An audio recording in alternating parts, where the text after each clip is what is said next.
கிறிஸ்துவுக்குள் பிரியமுள்ள சகோதர சகோதரிகளை, நம்முடைய பிதாவாகிய தேவனாலும் கர்த்தராகிய இயேசு கிறிஸ்துவினாலும் கிருபையும் சமாதானமும் உண்டாவதாக என்கிற அன்பின் வாழ்த்துக்களையும் வணக்கத்தையும் உங்கள் அனைவருக்கும் தெரிவித்துக் கொண்டு, தேவனுடைய மிகுந்த கிருபையினாலே இந்த நல்ல நாளிலே நாம் ஒன்று சேர தேவனுடைய மகா பரிசுத்தமான சகல பிரஸ்தாபத்தை பார்க்கிலும் அவர் மகிமைப்படுத்தி வைத்திருக்கிற மேன்மை அருமையுமான அவருடைய வார்த்தைகளை தியானிக்கும்படியாக தேவன் கொடுத்த இந்த நல்ல வாய்ப்புக்காக அவருக்கும் அவருடைய குமாரருக்கும் மகிமையை செலுத்திக் கொண்டு, கோத்தகிரி பகுதியில் இருக்கிற உங்கள் அன்பு சகோதர சகோதரிகளுடைய அன்பையும் வாழ்த்துக்களையும் தெரிவித்துக் கொள்கிறேன். அன்புக்குரிய சகோதர சகோதரிகளே, ஒரு புதிய ஆண்டுக்குள் 2026 ஆண்டுக்குள்ள பிரவேசிச்சிருக்கிறோம். சகோதரர்களும் கூட நமக்கு தேங்க்ஸ் கிவிங் மீட்டிங் அரேஞ்ச் பண்ணியிருக்கிறாங்க.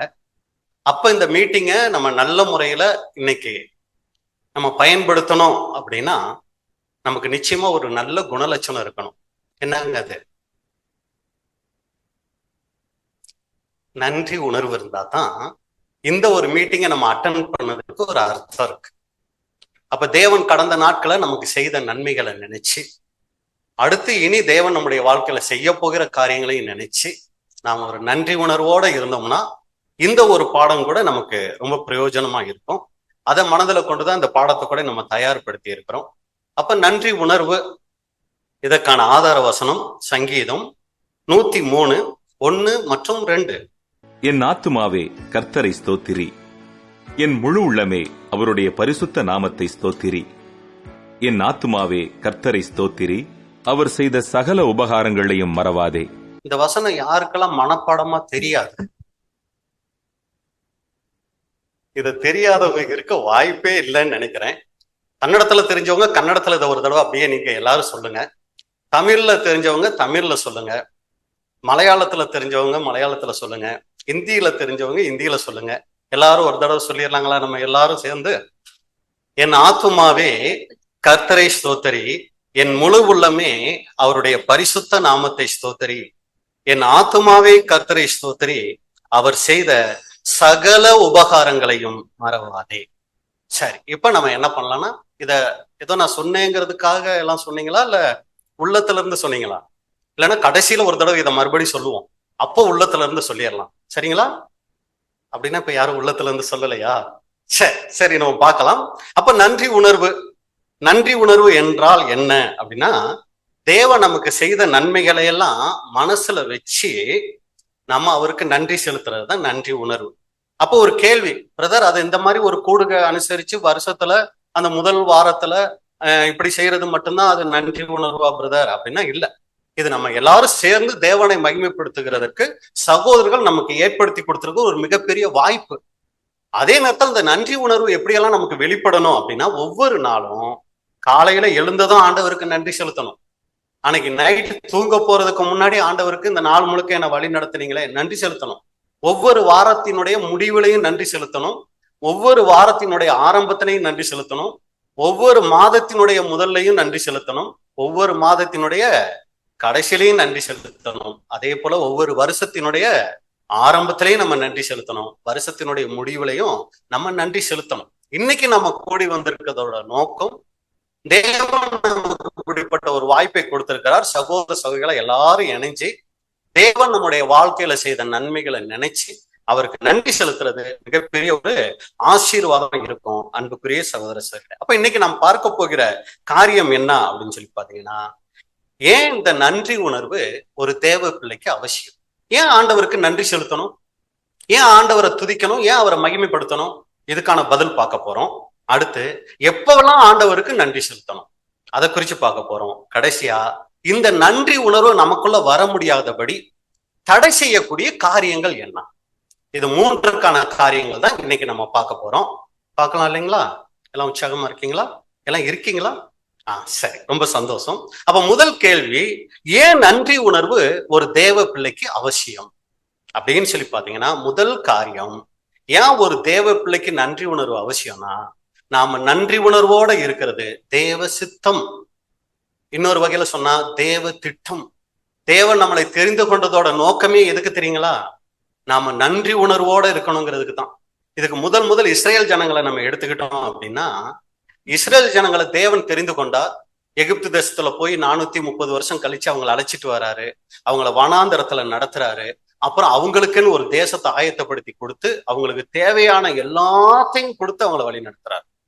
வனாந்திரத்துல பாத்தீங்கன்னா அவங்க செருப்பு தேயல, அடுத்து துணி அழுக்காகல, அப்புறம் எல்லாமே நல்லா இருந்துச்சு. எதுக்கு எல்லாம் யோசிச்சுட்டு எல்லாமே நல்ல விதமா அவங்களுக்கு இருந்துச்சு. இதெல்லாம் எதுக்கு தேவன் அவங்களுக்கு செஞ்சார் அப்படின்னா, அடுத்து அவங்க கானான் தேசம் வந்த பின்னாடி நியாயாதிபதிகள் மூலமா அவங்கள காப்பாத்துறாரு. ராஜாக்கள் வந்தாலும் காப்பாத்தாரு. நிறைய அந்நிய ஜனங்கள் அவங்கள சுற்றிலும் வந்து அவங்களுக்கு விரோதமா செயல்பட்ட போதிலும் ஒரு விசேஷித்த விதமா அவங்கள பாதுகாத்தார். நோக்கம் எதுக்காக தேவன் அதை செய்தார் அப்படிங்கும் போது ஏசாயா 43 21 வசனம். ஏசாயா 43:21. இந்த ஜனத்தை எனக்கென்று ஏற்படுத்தினேன், இவர்கள் என் துதியை சொல்லி வருவார்கள். பாத்தீங்களா, அந்த இஸ்ரேல் ஜனங்களை தெரிந்து கொண்டதனுடைய நோக்கமே எதுக்கு அப்படின்னு சொல்லி பாத்தீங்கன்னா, அவங்க எப்பவுமே தேவனை துதிக்கணுமா, தேவனை மகிமைப்படுத்தணுமா. இதை இன்னொரு மொழிபெயர்ப்புல பாத்தீங்கன்னா, என் ஜனங்களை எனக்காக படைத்தேன், அவர்கள் என் புகழை பரப்ப வேண்டும் என்பதற்காக அவர்களை உருவாக்கினேன். அவர்களை உருவாக்குனதோட நோக்கமே அவங்க எப்பவுமே ஆண்டவரை துதிக்கணும், மகிமைப்படுத்தணும்னு தானே. இப்படி ஆண்டவருடைய திட்டம் ஜனங்கள் அவரை மகிமைப்படுத்தணும், துதிக்கணும்னு இருக்கும்போது இன்னொருத்தர் இருக்கிறார். அவருடைய திட்டம் என்னவா இருக்கும்? இன்னொருத்தர் யாருங்க? உங்களுக்கு எல்லாம் தமிழ் எல்லாருக்கும் நல்லா தெரியும்ல. சரி, தேவன் ஒரு பக்கம் தன்னுடைய ஜனங்கள் எல்லா நேரத்திலையும் அவரை துதிக்கணுங்கிறது அவருடைய திட்டமா இருக்கும்போது, இன்னொருத்தர் இருக்கிறாரு. அவர் யாரு? சாத்தான். இவருடைய திட்டம் என்னவா இருக்கும்? எப்பவுமே என்ன பண்ணிக்கிட்டு இருக்கணும்? ஜனங்கள் முறுமுறுத்துக்கிட்டு, குறை பேசிட்டு, சலிச்சுக்கிட்டு, சரிங்களா, கோவப்பட்டுக்கிட்டு, அதுக்கு ஒரே வார்த்தையில சொல்லணும், எப்பவுமே டென்ஷன், சரிங்களா, இப்படியே இருக்கணும் அப்படிங்கிறது சாத்தானுடைய திட்டம். இதுக்கு பாருங்க, நல்லா புரிஞ்சுக்கொள்ளணும் அப்படின்னா, வேதத்துல தேவன் முதல் இந்த மனுஷங்களுக்கு ஏதாவது கொடுக்கணும்னு ஆசைப்பட்டுட்டார். அதை லெட்டர் மூலமா கொடுக்கணும்னு ஆசைப்பட்டார். அந்த லெட்டர் எதுங்க? இதுதான் அந்த லெட்டர், சரிங்களா. இதுல முதல் தேவன் எழுதிட்ட வார்த்தை என்ன? புரிஞ்சு இல்லைங்களா? தேவன் மனுஷருக்கு தன்னுடைய மனசை கொடுக்கணும்னு நினைச்சிட்டாரு. தான் ஃபர்ஸ்ட் ஆண்டவர் இந்த மனுஷனுக்கு கொடுக்கணும்னு நினைச்சு முதல் இப்ப உதாரணத்துக்கு நம்ம புரிஞ்சுக்கிற மாதிரி சொன்னோம்னா, ஒருத்தருக்கு லெட்டர் எழுதுறோம்னு வச்சுக்கோமே, நமக்கு ரொம்ப பிடிச்சவங்களுக்கு எப்படி லெட்டர் ஆரம்பிப்போம்? அன்புள்ள, அன்பு நிறைந்த, அப்படிதான் ஆரம்பிப்போம். மை டியர் அப்படி ஆரம்பிப்போம். இது மாதிரி தேவன் ஃபர்ஸ்ட் ஆரம்பிச்ச வார்த்தை என்ன தெரியுங்களா? ஆதியிலே வார்த்தை இருந்ததா? இல்லை. முதல் புக் எது தெரியுங்களா? யோபு. முதல் வார்த்தை என்ன தெரியுங்களா அவர் எழுதினாரு? ஊத்ஸ் தேசத்திலே யோபு என்னும் பெயர் கொண்ட ஒரு மனுஷன் இருந்தான். அந்த மனுஷன் உத்தமனும் சன்மார்க்கனும் தேவனுக்கு பயந்து பொல்லாப்புக்கு விலகுகிறவனுமா இருந்தான். இதாங்க ஆண்டவர் ஃபர்ஸ்ட் மனுஷனுக்கு எழுதி கொடுக்கணும்னு நினைச்சிட்டாரு. மொழிபெயர்க்கும் போது நம்ம வருஷப்படுத்தும் போது முதல்ல உலகத்தை தேவன் எப்படி படைச்சாருன்னு சொல்லி, ஆதியிலே தேவன் வானத்தையும் பூமியும் உண்டாக்கினார்னு சொல்லி ஆரம்பிச்சுட்டாங்க. ஆனா தேவனுடைய பார்வையில முதல் எழுதின வார்த்தை எழுதுறீங்களா? இதுதான். அப்ப தேவன் நம்ம கிட்ட விரும்பிட்ட காரியம் என்னன்னா, அவருக்கு பிரியமான ஒரு வாழ்க்கை வாழணும். அததான் ஃபர்ஸ்ட் அவர் பாக்குறாரு. அப்புறம் தான் கீழே பாத்தீங்கன்னா அவருக்கு இருந்த சொத்து இதெல்லாம் எழுதியிருப்பாங்க. நம்மள எழுத சொன்னா இன்னும் ஃபர்ஸ்ட் எழுதுவோம். ஃபர்ஸ்ட் சொத்தெல்லாம் எழுதிட்டு அப்புறம் தான் கீழே அவங்க யாருன்னு எழுதுவோம், சரிங்களா. ஆனா தேவன் முதல் அவருக்கு பிடிச்ச குணமுள்ள ஒரு மனுஷனை உலகத்திலேயே பாக்குறார். பின்னாடி சொல்லுவார், இவனை போல ஒருத்தரும் இல்லம்பாரு. அதைத்தான் ஃபர்ஸ்ட் எழுதிட்டு அப்புறம் தான் அவரை பத்தி எழுது. இந்த யோபு கிட்ட இருந்த முக்கியமான குணலட்சணம் என்னன்னா, எப்பவுமே எல்லாத்துக்கும் ஆண்டவருக்கு நன்றி செலுத்துறார். தன்னுடைய பிள்ளைகள் ஒன்று சேர்ந்து பேசி சாப்பிட்டாங்கன்னா அதுல ஏதாவது தப்பு வந்துருமோன்னு சொல்லி என்ன தெரியுங்களா பண்ணுவாரு? அதுக்கு ஆண்டவருக்கு ஒரு பலி செலுத்தி, ஐயோ ஆண்டவர் மனசை துக்கப்படித்திடக்கூடாது அப்படின்னு நினைக்கப்பட்டவர் இந்த யோபு. இப்படி இருந்துகிட்டு இருக்கும் போதுதான் சாத்தான் என்ன தெரியுங்களா சொன்னாரு? நீங்க யோபு கேட்டதையெல்லாம் கொடுக்குறீங்க, யோபு என்ன கேட்டாலும் அதை செஞ்சிடறீங்க, கொஞ்சம் நிறுத்தி பாருங்க. யோபு ஒரு காரியம் செய்வார். என்ன செய்வாரு? உமது முகத்துக்கு முன்பாக தூஷிக்கானோ பாரும். அப்ப பாருங்க, தேவனுடைய நோக்கம் எந்த நேரமும் அவருடைய பிள்ளைகள் அவரை துதிக்கணும்னு சொல்லி, சாத்தானுடைய திட்டம் என்ன தெரியுங்களா? எப்படியாவது அவருடைய பிள்ளைகள் என்ன பண்ணணும்? அவரை தூஷிக்கணும், முறுமுறுக்கணும். அதுதான் எண்ணம். வசனம் வாசிச்சிடலாம். யோபு 1:9 முதல். யோபு 1:9 முதல். அதற்கு சாத்தான் கர்த்தருக்கு பிரதியுத்தரமாக, யோபு விருதாவாகவா தேவனுக்கு பயந்து நடக்கிறான்? பாருங்க, தேவனுக்கிட்ட போயிட்டு யோபு சும்மாவா உங்களுக்கு பயந்து நடக்கிறாரு? நீர் அவனையும் அவன் வீட்டையும் அவனுக்கு உண்டான எல்லாவற்றையும் சுற்றி வேலி அடைக்கவில்லையோ? அவருக்கு இருக்க எல்லாத்தையும் சுத்தி நீங்க வேலி அடைச்சு வச்சிருக்கீங்க. அவன் கைகளின் கிரியை ஆசீர்வதித்து அவர் என்ன செஞ்சாலும் நீங்க ஆசீர்வதிக்கிறீங்க. அவனுடைய சம்பத்து தேசத்தில் பெருகிற்று. அவருடைய சம்பத்து தேசத்துல பெருகி போயிருக்கு. ஆனாலும் முக்கியம், நம்ம அண்டர்லைன் பண்ண வேண்டிய விஷயம் என்ன தெரியுங்களா? ஆனாலும் இதெல்லாம் நீங்க செஞ்சுக்கிட்டு இருக்கிறீங்க, அவர் உங்களை துதிச்சுக்கிட்டு இருக்கிறார். ஆனாலும் உம்முடைய கையை நீட்டி அவனுக்கு உண்டானவைகளை எல்லாம் தொடுவீரானால் அப்பொழுது அவன் உமது முகத்துக்கு எதிரே உம்மை தூஷிக்கானோ பாரோம் என்றான். உம்முடைய கையை நீட்டி அவனுக்கு உண்டானவை எல்லாம் தொடுவீரானால் அப்பொழுது அவன் உமது முகத்துக்கு எதிரே உம்மை தூஷிக்கானோ பாரும். இது இன்னொரு மொழிபெயர்ப்புல, நீங்க மட்டும் உங்க கையை நீட்டி அவனிடம் இருக்கிற எல்லாவற்றையும் தொட்டு பாருங்கள், அதாவது தாக்கி பாருங்கள், கண்டிப்பாக உங்கள் முகத்துக்கு நேராகவே அவன் உங்களை திட்டி தீர்ப்பான். பாருங்க, 2 குரூப் பார்த்துட்டோம். ஒண்ணு, தேவனுடைய திட்டம், தன்னுடைய ஜனங்கள் எல்லா சூழ்நிலையிலையும் அவரை துதிக்கணும், மகிமைப்படுத்தணும். சாத்தானுடைய திட்டம், எல்லா சூழ்நிலையிலையும் தேவன் அவருடைய ஜனங்கள் என்ன பண்ணணும்? அவருடைய ஜனங்கள்னு இல்ல, எல்லாருமே என்ன பண்ணிக்கிட்டே இருக்கணும்? தேவனை திட்டி தீர்த்துக்கிட்டே இருக்கணும், முறுமுறுத்துக்கிட்டே இருக்கணும், எரிச்சலோடையே இருக்கணும், கோபமாவே பேசிக்கிட்டு இருக்கணும், சலிப்பும் குறை பேசுதலுமாவே இருக்கணும். சரிங்களா? இது சாத்தானுடைய திட்டம். இப்ப நம்ம கிட்ட ஒரு கேள்வி. கடந்த 2025 வருடத்துல தேவ சித்தத்தை நம்ம அதிகமா நிறைவேற்றணுமா, சாத்தானுடைய சித்தத்தை அதிகமா நிறைவேற்றணுமா? கொஞ்சம் கஷ்டமா தான் இருக்கும்.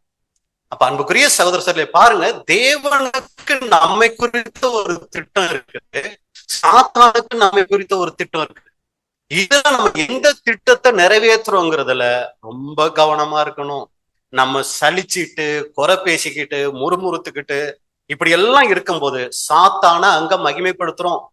அதே நேரத்துல எல்லா சூழ்நிலைகள் மத்தியிலையும், ஆண்டவரே நீங்க எதை செஞ்சாலும் அதுக்கு பின்னாடி நன்மை இருக்கும். எனக்கு இப்ப அது நன்மையா தெரியல, ரொம்ப கஷ்டமா தான் இருக்கு. என் பிள்ளைகளுடைய வாழ்க்கையில நடக்கிற பிரச்சனைகளை பார்க்கும்போது, என் கணவனை நினைக்கும் போது, என் மனைவியை நினைக்கும் போது, என் வேலை செய்யற இடத்துல எனக்கு வர்ற அவமானங்களை பார்க்கும்போது, சபையில எனக்கு நடக்கிற ஒரு சூழ்நிலைகளை எல்லாம் பார்க்கும்போது எனக்கு கோபம், எரிச்சல், கசப்பு வரதான் செய்யுது. ஆனா இதுக்கு பின்னாடி நீங்க ஏதோ ஒரு நன்மை வச்சிருக்கீங்கப்பா, அதனால இதன் மத்தியில நான் உங்களை துதிக்கிறேன், நான் எப்படி இருக்கணும்னு எனக்கு சொல்லி கொடுங்கிற பிள்ளைகளையும் பாக்குறாரு. இத பத்தி கவலையே இல்லாம எப்ப பார்த்தாலும் முறுமுறுக்கிறவங்களையும் பார்க்கிறாரு. ஒரு பக்கம் தேவனுக்குள்ள வந்துட்டு, தேவனே உங்க சித்தம் செய்ய வரேன்னு சொல்லிட்டு முழுக்க முழுக்க சாத்தானுடைய சித்தம் செய்கிற ஒரு வகுப்பாரும் நமக்குள்ள இருக்காங்க. அதே நேரத்துல எல்லா சூழ்நிலைகளையும் தேவனுடைய சித்தத்தை செய்யக்கூடிய ஜனங்களும் நம்ம மத்தியில இருக்கிறாங்க. இதுல நம்ம யாரா இருக்கிறோம்? கொஞ்சம் அவங்களுக்கு சபையில பிரச்சனையை உண்டு பண்ணி பாருங்களேன், கொஞ்சம் குடும்பத்துல கொஞ்சம் பிரச்சனையை உண்டு பண்ணி பாருங்களேன், வேலையில கொஞ்சம் பிரச்சனையை உண்டு பண்ணி பாருங்களேன். உங்க முகத்துக்கு முன்பாக உங்களை திட்டி தீர்க்க மாட்டாங்களான்னு கொஞ்சம் பாருங்க. இது 2025 சாத்தான் நம்மளை பார்த்து தேவனுக்கிட்ட சொன்னது. அன்னைக்கு யோபுவை பார்த்து தேவன் யோபுவை பத்தி சாத்தான்கிட்ட சொல்றாரு, அப்படியெல்லாம் ஒண்ணும் கிடையாது, நீங்க நினைக்கிற மாதிரி எல்லாம் என் தாசன் யோபு கிடையாது, அவர் அப்படியெல்லாம் செய்ய மாட்டார், வேணும்னா நீயே முயற்சி பண்ணிப்பார் அப்படின்னு சொல்லும் போது யோபு என்ன பண்ணாரு? யோபு 1:21-22. யோபு 1:21 மற்றும் 22. என் தாயின் கர்ப்பத்திலிருந்து வந்தேன், நிர்வாணியா என் தாயின் கர்ப்பத்திலிருந்து வந்தேன், அவ்விடத்துக்கு திரும்புவேன். கர்த்தர் கொடுத்தார், கர்த்தர் எடுத்தார், கர்த்தருடைய நாமத்துக்கு சோத்திரம் என்றான். யோபு பாருங்க, அந்த மாதிரி சூழ்நிலைகள்ல தேவ சித்தத்தை அங்க என்ன பண்ணிட்டாரு? நிறைவேற்றிட்டாரு. தேவன் என்ன விரும்பினாரோ அதை யோபு செஞ்சாரு. சாதாரண விஷயமா அப்படி சொல்றதுக்கு, பிள்ளைகள் எல்லாம் செத்துட்டாங்க, சொத்தெல்லாம் அழிஞ்சு போச்சு, அடுத்து உட்கார முடியாது, நடக்க முடியாது. ஏன் காரணம் என்ன? உட்கார்ற இடத்துல எல்லாம் புண்ணு, நடக்கிற கால் பாதமெல்லாம் புண்ணு, உச்சந்தலை முதல் உள்ளங்கால் வரைன்னு வசனம் சொல்லுது, ஃபுல்லா புண்ணு. ஃபுல்லா ஸ்மெல் வந்துட்டு இருக்குது. எந்த ஆயின்மெண்ட் போட்டாலும் சரியாகாது. அதனால சாம்பலை எடுத்து என்ன பண்ணிக்கிட்டே இருக்கிறாரு, ஆயின்மெண்ட் மாதிரி வச்சு வச்சு அந்த சலமெல்லாம் வர்றத, அப்படியே அந்த நீரா வர்றதையெல்லாம் சாம்பல் வச்சு அடைச்சுக்கிட்டு இருக்கிறாரு. முறுமுறுப்பு வரல. இதன் மத்தியிலையும் அவர் ஆண்டவரை துதிக்கிறார். என்ன காரணம் தெரியுங்களா? அவர் ஆரம்பத்தை மறக்கல. நான் எப்படி வந்தேங்கிறத அவர் மறக்கல. நிர்வாணியா தான் வந்தேன், கடைசியா நிர்வாணியா தான் போறேன். நம்ம பாஷையில சொல்லணும்னா, ஒண்ணு இல்லாம நான் வந்தேன், ஒண்ணு இல்லாம தான் நான் போக போறேங்கிற எண்ணம் அவரை ஆண்டவரை துதிக்க வச்சுச்சு. நம்ம ஏன் தெரியுங்களா நிறைய நேரம் முறுமுறுக்கிறோம்? வந்தது என்னமோ சும்மாதான். ஆனா நம்ம மனசுல இப்ப என்ன ஆயிட்டு இருக்குது? சும்மாவா வந்தேன்? நான் எவ்வளவு வச்சிட்டு இருக்கிறேன், எங்க அப்பா எவ்வளவு வச்சிட்டு இருக்கிறாரு, எனக்கு எவ்வளவு இருக்கு, என் பிள்ளைங்களுக்கு எவ்வளவு இருக்கு. என்ன நினைச்சுக்கிறோம் அப்படின்னா, நம்ம நிர்வாணியாய் வந்ததை மறந்துட்டோம். அதனாலதான் நிறைய நேரங்கள்ல நம்மளால துதிக்க முடியல. அடுத்து நம்ம எப்படி முடிக்க போறோங்கிறதையும் மறந்துட்டோம். என்னமோ இப்ப இருக்கிற வாழ்க்கைய அப்படியே எத்தனை வருஷத்துக்கு தெரியல, அப்படியே இருப்போம் நம்ம நினைச்சுக்கிறதுனாலதான் நம்ம நிறைய நேரங்கள்ல துதிக்க முடியல. அப்ப அன்புக்குரிய சகோதரர் சொல்ல, இங்க யோபுவை நம்ம பாக்குறோம். தேவ திட்டத்தை அவர் நிறைவேற்றி வச்சார். இதெல்லாம் எதுக்கு பார்த்துட்டு இருக்கிறோம்? ஏன் நன்றி உணர்வு ஒரு தேவ பிள்ளைக்கு அவசியம்னா, அது தேவன் நம்மை குறித்து வைத்திருக்கிற அவருடைய திட்டம். இன்னொரு வசனம் பாருங்க, தெளிவா அது சொல்லுது. 1 தெசலோனிக்கேயர் 5:18. 1 தெசலோனிக்கேயர் 5:18 வசனம். எல்லாவற்றிலேயும் ஸ்தோத்திரம் செய்யுங்கள். எல்லாவற்றிலேயும் ஸ்தோத்திரம் செய்யுங்க. அப்படி செய்வது கிறிஸ்து இயேசுவுக்குள் உங்களை குறித்து தேவனுடைய சித்தமா இருக்கிறது. நீங்க அப்படி ஸ்தோத்திரம் செய்யறதுதான் தேவனுடைய சித்தமா இருக்குது. இதுக்கு பழைய ஏற்பாட்டிலேயே நல்ல உதாரணம் தாவீது. ரொம்ப நெருக்கமான சூழ்நிலை. சவுல் ஒரு பக்கம் இவரை கொல்றதுக்கு தேடுறாரு, அடைக்கலம் தேடி போறாரு பெலிஸ்திய ராஜா கிட்ட. அங்க போன உடனே கண்டுபிடிச்சிட்டாங்க, இவன் கோலியாத்த கொன்னவே இல்ல அப்படின்னு. உடனே ஐயோ நம்மளை கொன்னுருவாங்களோன்னு சொல்லி அந்த இடத்துல ஒரு பைத்தியக்காரன் வேஷம் போடுறாரு தாவீது. நுரையெல்லாம் தள்ளுற மாதிரி, கதவை கீறுற மாதிரி சொன்ன உடனே வெளியே துரத்தி விட்டுறாங்க தாவீத. பாருங்க, வெளியே போனா சவுல் கொண்டுருவாரு. தொலைக்கலான்னு வந்த பெலிஸ்திய ராஜா கிட்ட இருந்து இப்ப வெளியே வந்தாச்சு. இந்த மாதிரி சூழ்நிலையில ஒருத்தரால துதிக்க முடியுமா? இந்த சூழ்நிலையில தாவீது என்ன தெரியுங்களா பண்ணாரு? சங்கீதம் 34 நம்ம காலையில வாசிச்சோம். கர்த்தரை எக்காலத்திலும் ஸ்தோத்தரிப்பேன், அவர் துதி எப்போதும் என் வாயில் இருக்கு. அதனாலதான் தேவன் சொன்னாரு, தாவீத போல எனக்கு பிரியமான மனுஷன் யாரும் இல்லை, எனக்கு சித்தமானவைகளை எல்லாம் செய்வான். நீங்க அப்போஸ்தலர் 13:22 குறிச்சு வச்சுக்கோங்க. அங்க தாவீத குறிச்சு சாட்சி கொடுக்கிறாரு. தாவீது எனக்கு சித்தமானவைகள் எல்லாம் செய்வார். அது என்ன சித்தமானவைகள்? எந்த சூழ்நிலையிலையும் என்னை என்ன பண்ணுவாரு? துதிப்பார். அப்ப இதுதான் நம்ம பார்த்துக்கோம். முதல் காரியம், ஏன் நன்றி உணர்வு ஒரு தேவனுடைய பிள்ளை அவசியம்னா, அது தேவனுடைய திட்டம், தேவனுடைய சித்தம் நம்மை. ரெண்டாவது, ஏன் நன்றி உணர்வு ஒரு தேவனுடைய பிள்ளைக்கு அவசியம்னா, வேதம் சொல்லுது நாம நன்றி உணர்வு உள்ளவங்களா இருக்கணுமா. கொலோசையர் 3:15 வசனம். கொலோசையர் 3:15. கொலைசியர் 3:15 வசனம். தேவ சமாதானம் உங்கள் இருதயங்களில் ஆளக்கடவது, இதற்கென்றே நீங்கள் ஒரே சரீரமாக அழைக்கப்பட்டீர்கள், நன்றி அறிதல் உள்ளவர்களுமாய் இருங்கள். நன்றி அறிதல் உள்ளவர்களுமாய் இருங்கள். அப்ப இதுல இருந்து நம்ம புரிஞ்சுக்கிற காரியம், வெறும் தேவனுக்கிட்ட மட்டும் நன்றி உணர்வு உள்ளவங்களா இருந்தா பத்தாது. சக மனிதர்கள்கிட்ட, சக சகோதர சகோதரிகள் கிட்டே நம்ம எப்படி இருக்கணும்? நன்றி உணர்வு உள்ளவங்களா இருப்போம். டெய்லி ஜெபிச்சிருவோம், ஆண்டவரே நீர் செய்த சகல உபகாரங்களுக்கும் நன்றின்னு சொல்றது ரொம்ப ஈஸி. ஆனா சகோதரன் சகோதரி நமக்கு செய்த நன்மைய நிறைய நேரங்கள்ல மறந்துடுவோம். நன்றி உணர்வு போயிடும். அப்படி சக சகோதர சகோதரிகள் செய்த நன்மையை மறந்துட்டு அதுக்கு நன்றி இல்லாம இருந்துகிட்டு ஆண்டவருக்கு எவ்வளவுதான் நம்ம நன்றி செலுத்தினாலும் ஆண்டவர் அதுல மயங்க மாட்டார். ஒரு சமயம் நீங்க ஆண்டவருக்கு அதிகமா நன்றி செலுத்தாதவங்களா இருக்கலாம், ஆனா சக சகோதர சகோதரிகள் கிட்ட, சக மனிதர்கள் கிட்ட அவங்க செஞ்ச நன்றிய மறக்காம இருந்தீங்கன்னு வைங்க, அதை தேவன் பார்க்கிறார், அதுல சந்தோஷப்படுறார். இன்னைக்கு நிறைய பேரு ஆரம்பத்துல சத்தியம் கேட்டு வரும்போது இருக்கிற நன்றி உணர்வு நாள் ஆக ஆக குறைஞ்சு போகுதுங்க. சத்தியம் கொடுத்த அந்த சகோதரர் ஆரம்பத்துல தெய்வமா பார்ப்பாங்க, அப்படியெல்லாம் பார்க்க சொல்லல, தெய்வமா பார்த்துட்டு குறிப்பிட்ட காலத்துக்கு அப்புறம் காலில போட்டு என்ன தெரியுங்களா பண்ணுவாங்க, அப்படியா மிதிப்பாங்க. காரணம் என்ன தெரியுங்களா? நன்றி உணர்வு இல்ல. அடே, இந்த ஒரு சகோதரன் மூலமா, அந்த சகோதரி மூலமா தேவன் நமக்கு இவ்வளவு நன்மைகள் செய்தாரே, மறந்து போகுது. வஞ்சனைக்குள்ள இருக்கோங்க. நம்ம என்னமோ நினைச்சுக்கிறோம், தேவ சித்தத்தை செஞ்சுட்டு இருக்கிறோம், தேவ பிள்ளைகளா இருந்துட்டு இருக்கிறோம், சத்தியத்துக்குள்ள இருக்கிறோம், செத்தா எங்க போயிடுவோம், பரலோகம் போயிடுவோம் நினைச்சுக்கிட்டு இருக்கிறோம். ஆனா தேவன் பாக்குறாரு, ஃபர்ஸ்ட் உனக்குள்ள இந்த குணம் இருக்குதா, எனக்கு நன்றி உள்ளவனா இரு. ஓகே, நீ பாக்குற சக மனிதர்களுக்கு நன்றி உணர்வு உள்ளவங்களாக இருக்கிறீங்களா, அத தேவன் கவனிக்கிறார். ஆனா நாம ஒருத்தர் செஞ்ச நன்மையை சீக்கிரம் மறந்துடுவோம். மீதி அவங்க செஞ்ச ஒரு சின்ன தீமையை கூட என்ன பண்ண மாட்டோம், மறக்கவே மாட்டோங்க.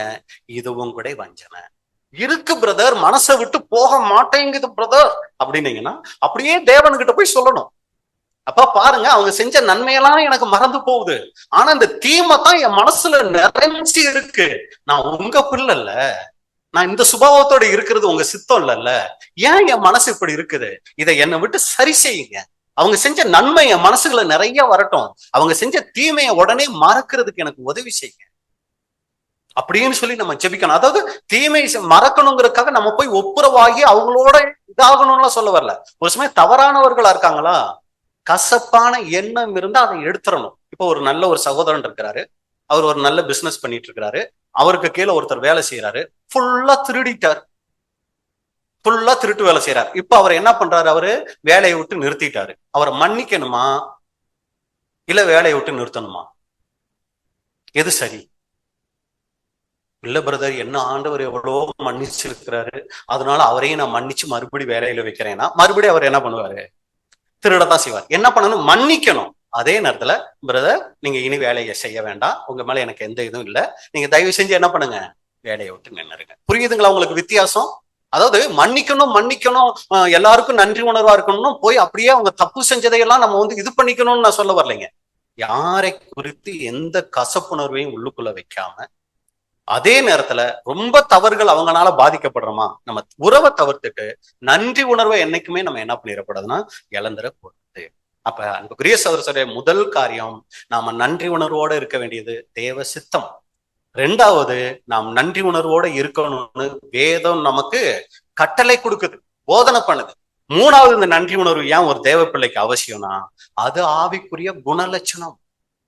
நாம தேவ சுபாவத்துக்காக அழைக்கப்பட்டிருக்கிறோம் இல்லைங்களா, இந்த தேவ சுபாவத்துக்கு அழைக்கப்பட்டிருக்கிற ஒவ்வொரு பிள்ளைகளுக்கும் இருக்க வேண்டிய முக்கியமான குணலட்சணம் நன்றி உணர்வு. 2 தீமோத்தேயு 3 அதிகாரம் 1-2 வசனம். 2 தீமோத்தேயு 3:1-2. மேலும் கடைசி நாட்களில் கொடிய காலங்கள் வரும் என்று அறிவாயாக. நல்லா கவனிங்க, நான் ஆரம்பத்துல சொன்னேன் தெரியுங்களா, சாத்தானுடைய திட்டம் ஒண்ணு இருக்கு, தேவ திட்டம் ஒண்ணு இருக்குன்னு. சாத்தானுடைய திட்டம் கடைசி நாட்கள்ல தேவனுடைய பிள்ளைகள் எப்படி இருக்கணுங்கிறது சாத்தானுடைய திட்டத்தை இந்த வசனம் சொல்லுது. தேவ பிள்ளைகள் எப்படியெல்லாம் இருப்பாங்களாம் பாருங்க, வாசிங்க 2வது வசனம். எப்படி எனில் மனுஷர்கள் தற்பிரியராயும். பாருங்க, தற்பிரியரா இருக்கிறது யாருடைய சித்தம்? அது சாத்தானுடைய சித்தம். அப்படி நம்ம இருக்கக்கூடாதுங்கிறது தேவ சித்தம். தற்பிரியராயும், பணப்பிரியராயும், வீம்புக்காரராயும், அகந்தை உள்ளவர்களாயும், தூசிக்கிறவர்களாயும், தாய் தகப்பன்மாருக்கு கீழ்ப்படியாதவர்களும், நன்றி அறியாதவர்களாயும், பரிசுத்தம் இல்லாதவர்களாயும். கீழே ஒரு பெரிய லிஸ்டே போகுது. நம்ம இன்னைக்கு பாடத்துக்கு தகுந்த மாதிரி நம்ம எடுத்துக்கும் போது இதுல கவனிக்க வேண்டியது பாத்தீங்களா, தூஷிக்கிறவர்களாயும். எப்பவுமே தூஷிச்சுக்கிட்டே இருக்கணும். அப்ப யார் மகிமைப்படுவாங்க? சாத்தான் மகிமைப்படும். அதே மாதிரி நன்றி உணர்வே நமக்கு இல்ல இருந்தா சாத்தான் அங்க மகிமைப்படுவான். இப்படி நாம இருக்கக்கூடாது. கீழே பவுல் இதை முடிக்கும் போது என்ன தெரியுங்களா சொல்லுவாரு, இப்படிப்பட்டவர்களை விட்டு விலகு. அப்ப இப்படிப்பட்ட சுபாவம் நமக்குள்ள இருந்தா அந்த சுபாவத்தை நம்மளை விட்டு விலக்கணும். இதான் அங்க சொல்ல வர முக்கியமான ஒரு காரியமா இருக்குது. அப்ப அன்புக்குரிய சகோதர சகோதரிகளே, நன்றி உணர்வு ஒரு ஆவிக்குரிய குணலட்சணம். நாம அப்படிப்பட்டவர்களா இருக்கணும். 4வது, ஏன் ஒரு தேவனுடைய பிள்ளைக்கு நன்றி உணர்வு அவசியம்னா, அது நம்ம வாழ்க்கையை சீர்படுத்தும். நன்றி உணர்வு நமக்கு இருந்துச்சுன்னு வைங்களே, ஒரு தவறு செய்ய போறோம்னா, ஆண்டவர் எனக்கு இவ்வளவு நன்மை செஞ்சிருக்கும் போது நான் எப்படி இந்த மாதிரி ஒரு தப்பை செய்யறது? அவர் மனசு துக்கப்படுமே. எனக்கு இவ்வளவுலாம் செஞ்சிருக்கிறாரே, அவர் மனசை நான் வேதனைப்படுத்தலாமா? இந்த நன்றி உணர்வு இருந்தா அது நம்ம வாழ்க்கையில வருகிற தவறுகளை மேற்கொள்றதுக்கும் நம்ம வாழ்க்கையை சீர்படுத்துறதுக்கும் அது உதவி செய்யும். உலகத்திலேயே பாருங்க, ஒரு மனுஷர் ஒருத்தர் வீட்டுல நல்லா சாப்பிட்டுட்டு இருந்திருந்தாங்கன்னா அவங்களை கூப்பிட்டு அந்த வீட்டுக்கு விரோதமா ஏதாவது செய்ய சொன்னா என்ன சொல்லுவாங்க? நான் அவங்களுக்கு விரோதமா எதுவும் செய்ய மாட்டேன், ஏன்னா அவங்க வீட்டுல என்ன பண்ணிருக்கிறேன்? சாப்பாடு சாப்பிட்டிருக்கேன்னா சொல்லுவாங்க, உப்பு சாப்பிட்டிருக்கேன்னு சொல்லுவாங்க. சரிங்களா? அப்ப அன்புக்குரிய சகோதர சகோதரிகளே, பாருங்க, உலக மனுஷனே தனக்கு போஷிச்ச ஒரு மனுஷனுக்கு, ஒரு சாப்பாடு போட்ட ஒருத்தருக்கு விரோதமா ஒரு காரியம் செய்ய சொன்னா நான் அதை செய்ய மாட்டேன், ஏன்னா அவங்க வீட்டுல நான் சாப்பிட்டு இருக்கிறேங்கிற அந்த நன்றி உணர்வு அவங்களுக்கு விரோதமா செயல்படுறத தடுக்குது. இவ்வளவு நன்மைகள் செய்து இவ்வளவு சத்தியங்கள் கொடுத்து ஆண்டவர் நம்மளை அழைச்சிட்டு வந்திருக்கிறாரு. இவருக்கு நன்றி உணர்வோட நம்ம இருந்தோம்னா நம்ம வாழ்க்கையில தவறுகள் நம்மளை விட்டு போய்கிட்டே இருக்கும். ஏன்னா தேவன் மனசை எப்படி பிரதர் துக்கப்படுத்துறது? நான் இப்படி பண்ணிக்கிட்டு இருந்தேன்னா எனக்கு இவ்வளவு சத்தியம் கொடுத்து அழைச்சிருக்கிறார் பிரதர். பேசி பிள்ளையா இருந்தேன், அப்பாவே யாருன்னு தெரியாம இருந்தேன், ஆனா அந்த சத்தியம் கொடுத்து அப்பா யாருங்கிறத எனக்கு வெளிப்படுத்தி இருக்கிறார் பிரதர். இப்படி இருக்கும்போது அவர் மனசு துக்கப்படுற மாதிரி நான் நடக்கலாமா? இந்த நன்றி உணர்வு நமக்குள்ள பாவங்கள் வர்றத அது தடுக்கும். விசுவாசத்துல வளர்றதுக்கும் விசேஷமா நம்முடைய வாழ்க்கையை சீர்படுத்துறதுக்கு இந்த நன்றி உணர்வு நமக்கு அவசியமா. இப்ப முதல் கேள்விக்கு பதில் பார்த்துட்டோம். ஏன் நன்றி உணர்வு ஒரு தேவனுடைய பிள்ளைக்கு அவசியம்னா, அது தேவ திட்டம். அடுத்து வேதம் போதிக்குது. அடுத்து இது ஒரு ஆவிக்குரிய குணலட்சணம். அடுத்து இது நம்முடைய வாழ்க்கையை என்ன பண்ணுது? சீர்படுத்துகிறது. இப்ப 2வது கேள்வி என்னன்னா, எப்பவெல்லாம் நாம நன்றி செலுத்தணும்? எப்பவெல்லாம் நன்றி செலுத்தணும்? எப்பவுமே நன்றி செலுத்தணும். அதான் நம்ம ஏற்கனவே அந்த வசனம் வாசிச்சோம். வாழ்க்கையினுடைய அனைத்து சூழ்நிலைகளிலும், அது எதிர்மறையா இருக்கலாம், இல்ல வேற மாதிரி சாதகமான சூழ்நிலைகளா இருக்கலாம், எல்லா சூழ்நிலைகளையும் ஆண்டவருக்கு நன்றி செலுத்தணும். 1 தெசலோனிக்கேயர் 5:18. எல்லாவற்றிலேயும் ஸ்தோத்திரம் செய்யுங்கள், அப்படி செய்வதே கிறிஸ்து இயேசுவுக்குள் உங்களை குறித்து தேவனுடைய சித்தமா இருக்கிறது. எல்லாவற்றிலையும். யார் இதை சொல்லிட்டா அப்படியே ஒரு மாதிரி தூக்கம் வர மாதிரி இருக்கும், இல்ல இல்லைங்களா? இதை யார் சொல்லிட்டா எல்லாவற்றிலையும் ஸ்தோத்திரம் செய்ய சொல்லி? அப்போஸ்தலன் பவுல். இவர் அதை செஞ்சாரா? நமக்கு போதிக்கிறாரே எல்லாவற்றிலையும் ஸ்தோத்திரம் செய்ய சொல்லி, இவர் அதை செஞ்சாரா? செஞ்சாருங்களா? இப்படி கேள்வி கேட்டா இல்லையோ அப்படின்னு தோணும் இல்லைங்களா? செஞ்சாருங்க. எப்படியெல்லாம் ஒரு ஸ்தோத்திரம் செலுத்தினார் தெரியுங்களா? வாசிங்க, ரோமர் 8ஆம் அதிகாரம் 35, 36, 37. ரோமர் 8ஆம் அதிகாரம் 35 முதல். நிமித்தம் எந்நேரமும் கொல்லப்படுகிறோம். பாருங்க, எல்லாவற்றிலையும். அதான் எதெல்லாம் அப்படிங்கிறாரு, எந்த நேரமும் கொல்லப்படுகிறோம், அடிக்கப்படும் ஆடுகளைப் போல எண்ணப்படுகிறோம் என்று எழுதியிருக்கிறபடி நேரிட்டாலும் கிறிஸ்துவின் அன்பை விட்டு நம்மை பிரிப்பவன் யார்? உபத்திரவமோ, முதல் காரியம் உபத்திரவமோ, வியாகுலமோ, துன்பமோ, பசியோ, நிர்வாணமோ, நாசமோசமோ, பட்டயமோ. இதையெல்லாம் சொல்லிட்டு இதுக்குதான் சொல்றாரு இவை.